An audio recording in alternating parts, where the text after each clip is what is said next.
First of all, Baker Mayfield last night in a 2-minute drill, and you know this, CC, these games come down to this, especially when we start talking about the playoffs. They come down to those drives right there. Those games are decided by that. Now, the Bucs got a lot to fix, obviously. They 2-0 though, and I would love to be fixing them from 2-0 as opposed to 1-1 and 0-2. And as we saw the other night, the Falcons may be a problem as this season goes along. So that win means more to me week 1 for the Tampa Bay Buccaneers than it did after watching them destroy, the Minnesota Vikings. But yeah, Baker Mayfield, listen, man, everybody knows when Baker Mayfield was in Cleveland, I was his harshest critic. I don't think so. Well, one of them. Because I thought he had more progressive commercials than win. Yeah, so I think that was your thing. All right, go ahead. And it was obviously that was Cleveland, and we know what has transpired since then in Cleveland. So I've apologized to Baker for that, but I also think he learned a lot about himself by almost being out of this conversation for being a starter in this league and being where he is today. Baker Mayfield and the Tampa Bay Buccaneers with Todd Bowles and the way that they play defense and the opportunities that he's going to create, whether with his legs or the weapons he has on the outside, can be real contenders in the NFC based on what I've seen these first 2 weeks. Yeah, they can be real contenders if they can get to the finish line healthy. Yeah. And that's the biggest issue with them. I mean, Tristan Wirfs was out, Chris Godwin was out. Going into last night's game, they lost their right tackle, Gedeke. Emeka Egbuka got banged up in that game. Rashad White got banged up in that game. Kalijah Kancey got banged up in that game. And you just wonder whether or not attrition is going to take its toll.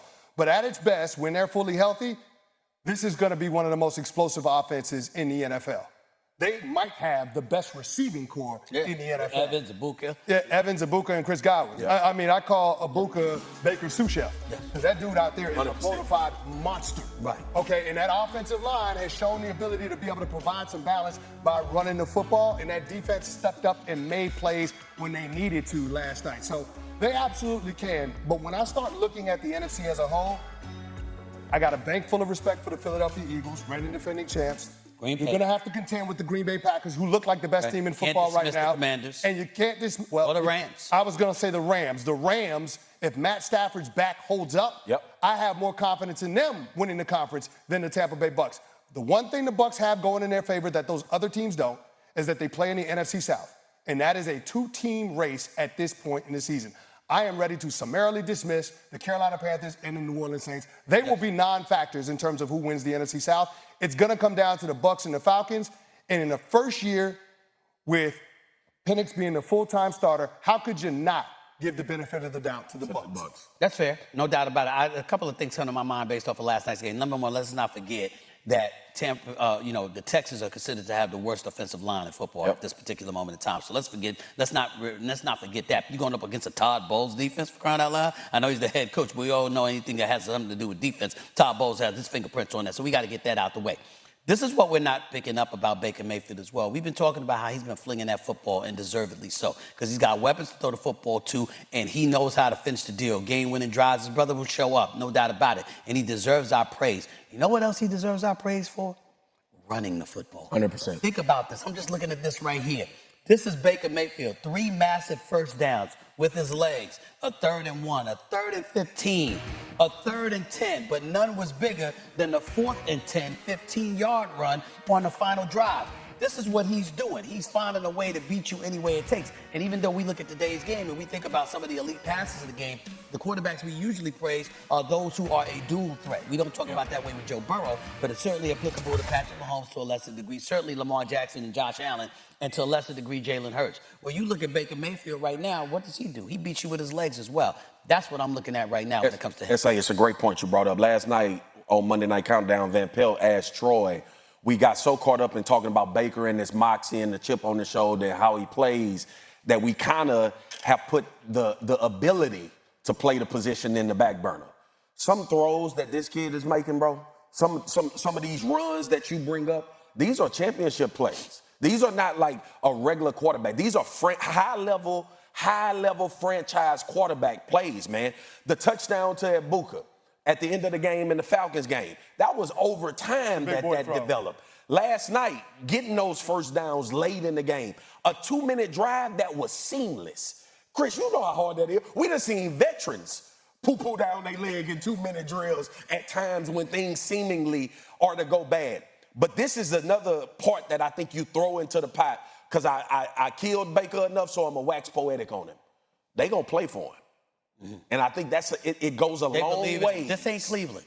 This ain't Carolina. It goes a long way, S.A., when you get into these type of games and you have these things stocked already. Remember the final drives in Atlanta. Remember the final drive against the Houston Texans when you get further down the road, that they going to remember that Baker Mayfield showed up in those moments, and he's been doing it since he's gotten to Tampa. I think that's going to matter. He was sacked 4 times. He was sacked 4 times, but still scrambled when it really counted, and they couldn't catch up. Time to move on, CC. I know you wanted to say something, but we got to cut it off because I got stuff to do, right? Week 2 was a rough week on the injury front for quarterbacks.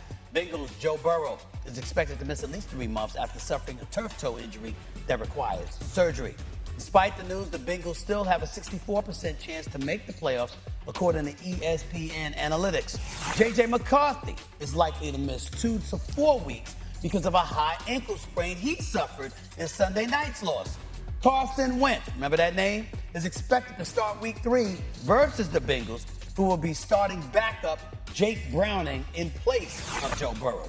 Jaden Daniels came away from the Commanders' Week 2 loss with a knee sprain and is now in doubt for Sunday's matchup with the Raiders. Backup Marcus Mariota will be in line for the start if Daniels misses time. We've discussed the impact of Burrow's injury yesterday, so Canty, which injury is more concerning, J.J. McCarthy's or Jaden Daniels? It's J.J. McCarthy. Listen, we got to put this into its proper context. This dude is in his 2nd year in the NFL and has played exactly 1 good quarter of football. He's put on an NFL jersey for 4 games. 2 preseason games, 1 last year, 1 this year, and 2 regular season games this year. And you're talking about this dude missing 17 games last year and now poised to miss an extended period of time now with a high ankle sprain. Yeah. I'm concerned J.J. McCarthy is going to get that label of being injury prone if he can't change his level of availability for his team. And then beyond that, J.J. McCarthy came into the league as a developmental prospect, and Swagoo knows this. The best way to get good at football is by playing football. Yeah. And if injuries get in the way of your ability to be available and be out there on the football field, then all of a sudden now we're talking about the Minnesota Vikings organization not being able to take advantage of the window that they've created with this core of players because J.J. McCarthy can't get good enough, fast enough. I don't think this is a conversation for us to have a big disagreement, but I went with Jaden Daniels, and it's simply because I want him to protect himself a little bit more as a quarterback, especially with what he means to this franchise. CC, we talked about it some last year. Sometimes get out of bounds, big dog. Slide a little bit earlier. These kind of knick-knack injuries are the ones that we are fearful of derailing what he can be in this league. And the way he played last year, thinking that he could one day be in that conversation as a top 5 quarterback in the NFL based on his production. That hit he took against Green Bay in that traffic. I don't want Jaden Daniels taking those hits. I want him to be smarter in those situations. So it's not about if he's going and trying to make a play. It's not about I'm not talking about the playoffs where you got to have a 3rd down. You got to make the play. You got to extend the drive, or you have to get in field goal range. I'm talking about these plays where it just seems that he wants to. First of all, he's slight. He's not a big dude, right? That's number one. Right. The second thing is the way that you resurrected this franchise from where it was in your first year. Your availability is more paramount probably to your team than anybody's in the NFL. I get you, and I don't disagree because, like you said, it's not a huge disagreement here, but I'm going to roll with CeCe on this one in this regard. It has me curious about the Minnesota Vikings organization and Kevin O'Connell specifically. You had a quarterback in Sam Darnold last year, threw 35 touchdowns, just 12 interceptions, over 4,000 yards. You resurrected his career and then let him walk out the door because of a dude that was a rookie who was supposed to be a developmental project that was out for the season with a meniscus injury. And you said, yo, this is our future. Really? You got Justin Jefferson, Jordan Addison once he comes back? You understand what I'm saying? I'm just looking at T.J. Hockenson and these boys. You've got all of these weapons, And you relying on this dude who's essentially a rookie because he didn't play his rookie year.